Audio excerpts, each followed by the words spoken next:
Hello sir, नमस्ते। नमस्ते। हजुरको शुभ नाम? अनिस बस्नेत। हजुर कहाँदेखि आउनुभएको? मिलन चोकबाट। हजुर, म चाहिँ अरबिन आइकेर कालाबन्जरबाट गिफ्ट वाइ गर्दै आइरहेकी छु। म चाहिँ हजुरलाई एउटा क्वेसन सोध्छु, हजुरले एन्सर मिलाउनु भयो भने म हजुरलाई गिफ्ट दिन्छु है त। हुन्छ, हजुरलाई सोधौँ त क्वेसन? सोध्नु न। हुन्छ, हजुरको क्वेसन यस प्रकारको रहेको छ, तर म हजुरलाई 3वटा क्वेसन सोध्छु, 3वटा मध्ये हजुरले 2वटाको एन्सर चाहिँ अनिवार्य मिलाउनुपर्छ है त। हुन्छ। हुन्छ, तपाईँको फर्स्टमा रहेको छ नेपालको राष्ट्रिय खेल कुन हो, अनि सेकेन्डमा नेपालको राष्ट्रिय रङ कुन हो, अनि हाम्रो थर्डमा रहेको छ नेपालको संविधान दिवस कहिले मनाइन्छ? नेपालको राष्ट्रिय खेल भलिबल हो। हजुर। नेपालको राष्ट्रिय रङ सिमरिक रात हो। हजुर, अर्को?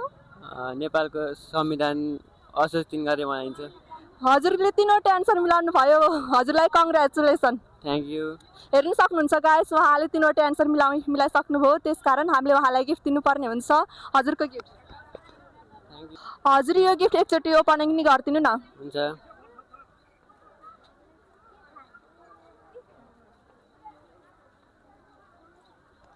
ओहो, हिरो लाग्नुभयो त है।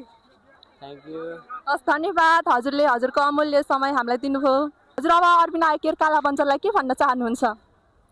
सबैजना आइदिनु होला, आँखा चेक गराइदिनु होला।